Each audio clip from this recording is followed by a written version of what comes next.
Je t'ai demandé lors de la dernière FAQ de me poser tes questions en commentaire afin de refaire une deuxième vidéo du même style. D'ailleurs, si tu n'as pas vu la première, je vais te mettre le lien de cette vidéo dans la description. J'ai donc reçu pas mal de questions et je vais y répondre aujourd'hui. Allez, c'est parti. Question de règle 2. Qu'en est-il du pays face à la montée des eaux à Bangkok? Changer la capitale de place? Mise en place de projets pour lutter contre? Alors d'après ce que j'ai lu, ils bossent dessus, mais les news sont plutôt pessimistes. Connaissant la réactivité des Thaïlandais, je pense qu'on n'est pas dans la merde.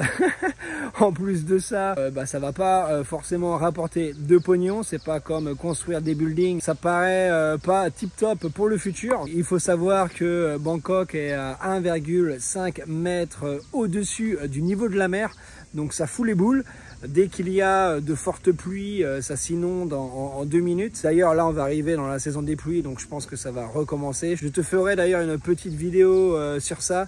S'il y a une petite inondation qui est sympatoche, je pourrais peut-être te filmer ça parce que c'est toujours super impressionnant à voir les scooters au milieu de la route avec de l'eau jusqu'aux genoux.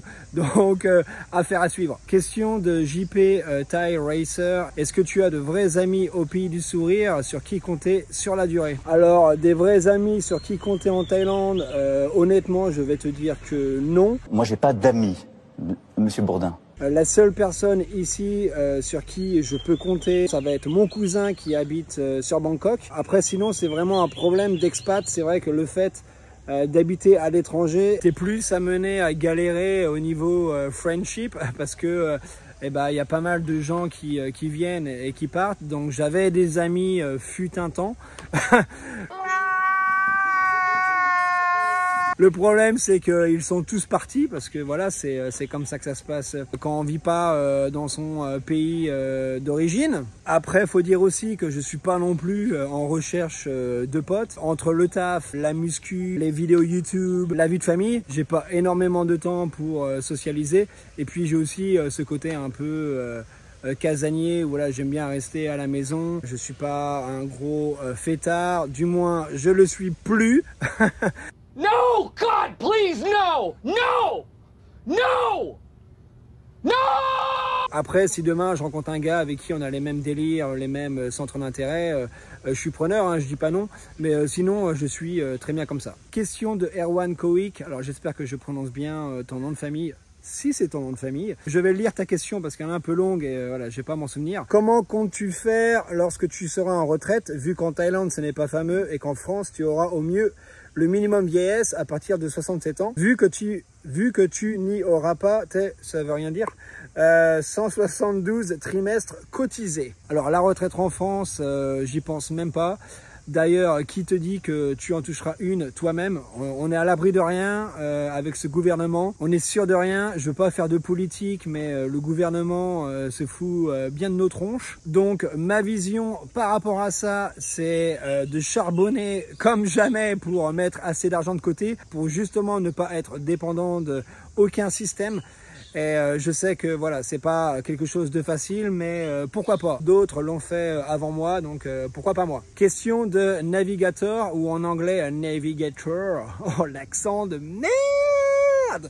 Est-ce que tu as déjà fait ton baptême de plongée, et si oui, serais-tu à te mouiller pour nous? Alors oui, j'ai déjà plongé dans un restaurant. Oh, la blague de merde! Faut que j'arrête de me répéter. La plonge, pour ceux qui n'avaient pas compris. J'ai déjà plongé en Australie 2 fois, c'était extraordinaire, c'est une expérience que je n'oublierai jamais. Est-ce que je serais prêt à le faire en Thaïlande pour toi, mon petit cochon? Oui, le problème c'est que ça a un coût et puis ce n'est pas non plus dans mes priorités actuelles, mais si toi qui me regardes, tu fais de la plongée, tu as peut-être un club de plongée ici en Thaïlande, si tu veux, en échange d'une petite vidéo, me faire une petite plongée gratos, eh ben je suis dispo. Voilà, ça c'est dit. Question de Sébastien Ackerman. Ça donne quoi niveau impôt en Thaïlande? Compliqué niveau administratif depuis que tu y vis. Documents en Thaï. Alors la question va être vite répondue, mon poteau. Je ne suis pas assez payé pour payer les impôts, donc je pourrais pas te donner plus d'infos par rapport à ça. Désolé. Reviens me voir quand je suis riche. Question de Ronald, prends-tu ou comptes-tu prendre des cours de thaï? J'ai pris des cours de thaï il y a de ça quelques années.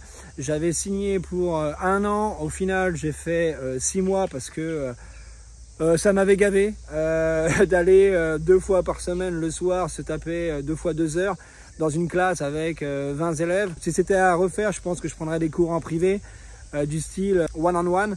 Par contre, c'est bien plus cher. Sinon, prendre des cours en Thaïlande, c'est quelque chose que je conseille si tu veux rester ici pour longue durée, parce que c'est pas évident en Thaïlande d'avoir des visas pour rester sur une durée assez longue, donc c'est une bonne option. Question de financière, Chris, est-ce que tu as déjà loué une auto?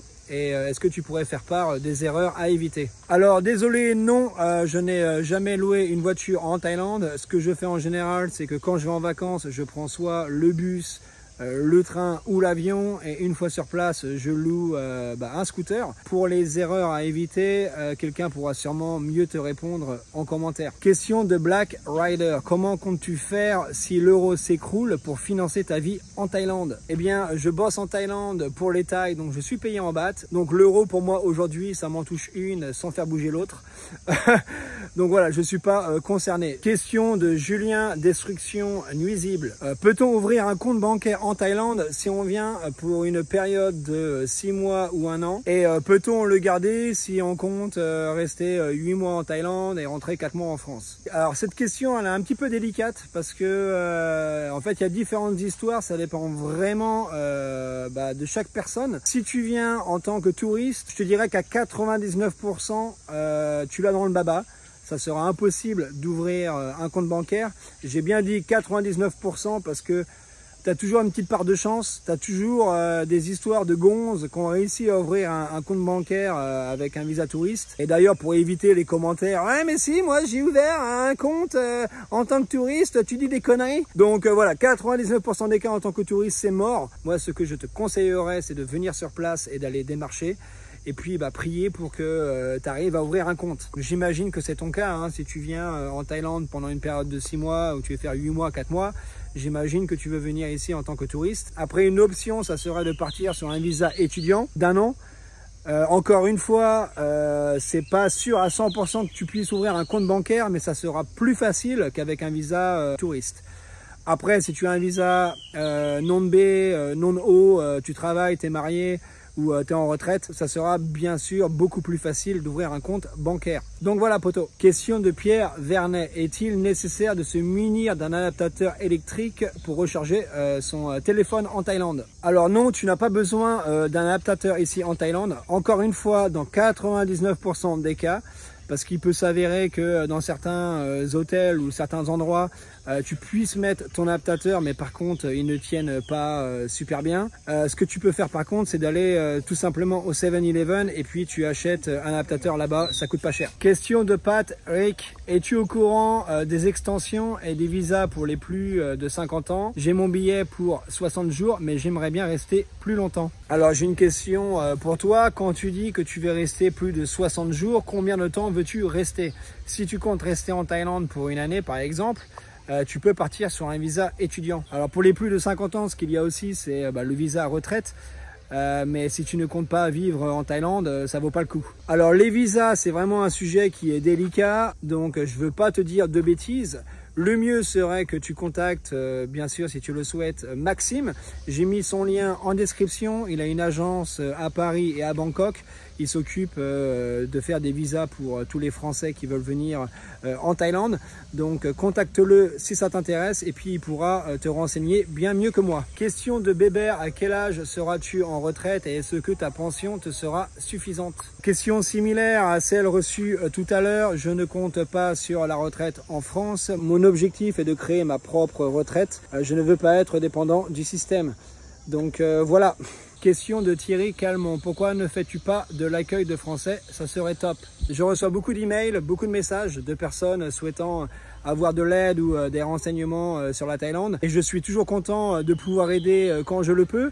Donc j'y ai déjà pensé, ça m'a déjà traversé l'esprit. En plus, je pense que ça pourrait être un truc qui pourrait me plaire. Le seul problème, c'est que je ne sais pas vraiment par où commencer. Donc si toi qui me regardes, Tu as une idée, tu penses pouvoir m'aider? Eh ben écoute, contacte-moi en privé. Question de Scotty Nguyen. Je suis vapoteur et c'est interdit de vapoter en Thaïlande. Est-il possible de trouver des vapes et du liquide en Thaïlande? J'ai demandé à ma collègue de taf parce que je ne vapote pas. Elle m'a dit que dans la rue, c'était possible d'acheter celles qui sont jetables. Par contre, pour le reste, il faut acheter ça en ligne. Elle m'a dit qu'elle n'avait jamais trouvé de liquide sur place ici à Bangkok.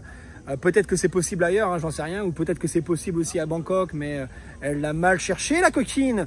Donc voilà, je pourrais pas te donner plus d'informations par rapport à ça. Peut-être d'ailleurs qu'un vapoteur de la communauté ici en Thaïlande pourra te donner plus d'infos que moi. Donc les gars, à vos Christians. Voilà pour cette deuxième FAQ. Si